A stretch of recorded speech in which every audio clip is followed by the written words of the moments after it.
Honorable Ssenyonyi, tondowooze santi bulijjo weefuula bwefuuzi mweru naye nga toli mwerufu. Toyinza kubanga enkya ye sitting. Olwaleero nga lumutudde ne simanyi joint opposition caucus. Mune mukola okusalawo. Nti enkya mugende mu sitting. Ne mutakuliyetingawo space. Kuwulira nti okwo okusalawo kwammwe bannayuganda bagenda kureactinga batya ku kwo. Olumulwana mwagala mugendeyo. Abantu tutulooze santi ate sente Zebagaba mu mwazitwalira mu nti just muli amutekawo butesi kibeera nenga mwebo mukubakwata sente. Toyinza mwandibadde kuno okusalawo kale kwandibaddewo joint opposition caucus nga mugamba nti muwuliriza abantu kye bagamba ne muwuliriza abantu bagamba kikusalawo kwa muko musazeewo muvudde ku mubala bulijjo mutugamba nti mutambulira kumanyiga abantu kye babagamba. Gwe kennyini weetemye engalike n'oga nti abantu bulijjo mbawulira ku mutimbagano nga boogera nga bagamba nti ababaka temugenda yeeyo. Bannayuganda muze mubalaba ku mitimbagano nga bagamba naye bannanga ab'opposition. Lwaki olutula lw'enkya temulwepena? Mululeke abantu bano batuule bo nga bo bayise etteeka lye baagala okuyisa waakiri nga temuliiyo. Era bannayuganda bano tubawuliriza. Kitegeeza opinion y'abantu ebadde kyebbanga lyonna eddoboozi ly'abantu libadde kyebbanga lyonna nti temugendayo. Lwaki abantu batuuse ku eyo level nga baga temugenda mu parliament ate nga be babasindikayo? Olw'ensonga ekyo ky'ogamba mu musimanyi mugenda kisimbire kuuli mubadde mukikola again and again and again, it never brought results. So kati tugambe nti odifayinze ku bantu awo oba teweetemye engalike nti tuwuliriza abantu batugamba ki? Kati abantu ababagamba be muweereza bakama bammwe mubadifayinzeeko. Does that make sense? Does that make sense? Nga abantu oganti bulijja abantu be batugabe bakama baffe kati bakugambye nti munne byonna mubigezezaako abantu bazene bekalakasiza ku parliament babakubbye emiggo abalala babayodde babasibye. Mutaddewo oko nembeera mu parliament munda ne babalala ne babamenya bali mu bugaali kati temugendayo.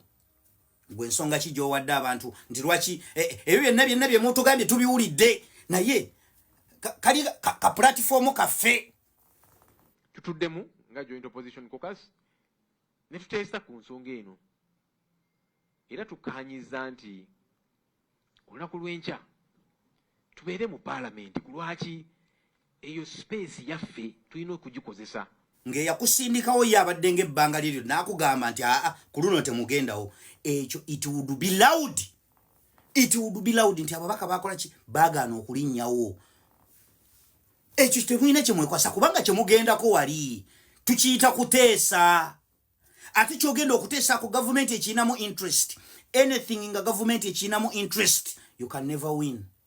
Ate nga bw'okimanyi nti genuinely mumanyi nti mugenda kuteesa. Bw'oba ogenda kuteesa you are not going to dictate. Kitegeeza bw'obanga togenda ku dictatinga nga ne gy'ogenda okuteeseza okimanyi nti majority takes it all.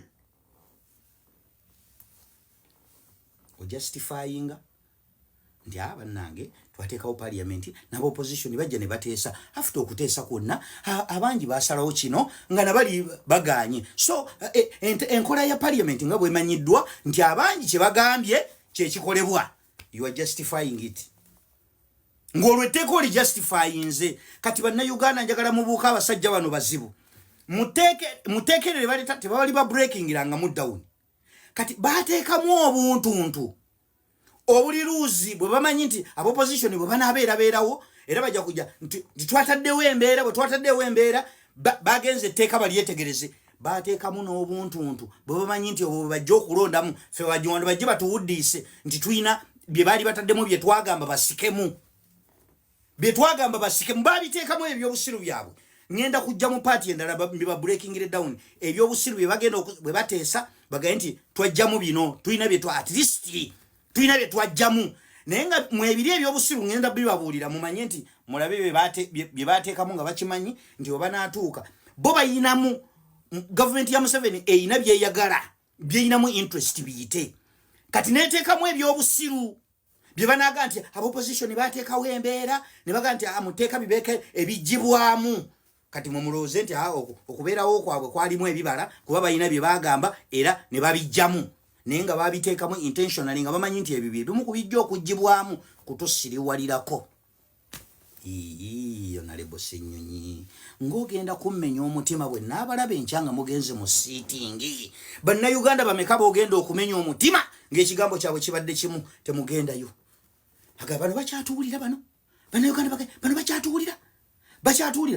Kye kigenda okufuula enjawulo ku Museveni nti abantu bakugaye munnaye Honorable Ssenyonyi gwe leader opposition temugenda nti kana kapwaka ka platform kaffe mukatujjeko. Togenda kuba na njawulo nabali abaga nti twayiga ensolo yaffe togenda kumala gatutwala otyo. Kati naawe kyoba ogambye bannayuganda nti wadde muŋŋambye nti sigenda naye kali kantu kaffe ogenda kuba ofaananyi bw'otyo. Ogenda kuba nze tokyalina ky'oŋŋamba bye mugenda okuteesa. Togenda kuteesa nti ogenda kudictatinga wabula mugenda kuteesa ng'okimanyi olina okukkiriza mu kuteesa olina okukkiriza ebigenda okuvaayo. Majority bw'egamba bweti kyebegambye weetaba mu kuteesa. Okakasa nti mu gavumenti ya Museveni mulimu democracy nti twabakkiriza ne bajja ne bateesa nabo baagaana naye ngeri parliament munnaye gyetambulira ku majority bye byavaamu. Kati ngera bannayuganda otugamba mbutwekalakase kitegeeza etteeka liyisiddwa mu mateeka. Museveni atunyigiririza mu mateeka and you are contributing to that. Museveni tatunyigiriza nti atukola ayita mu mateeka n'atunyigiriza ng'omuntu talina wajja kuwakanira kubanga kye mwakola muba mukikoze mu mateeka. Kati eryo etteeka limala okuyita bwe lityo ng'ababaka bonna baliteesaako kitegeeza okubeera nti involving yourself in that kuteesa kiteekawo etteeka naye kakata nti tuufu okubeerawo kubanga mu mwabeerawo abatono enamba yammwe neetakola kina bali abangi. Mugenda bugenzi ku justifying atteeka tewali kirala naye nze ogenda kuba tokyalina ky'oŋŋamba. Once custodifying okuva ku bantu ababaka mwenna abagenda okudifying okuva ku bantu kye babagambye mugenda kuba temukyalina kye mutugamba. Yes, I'm out.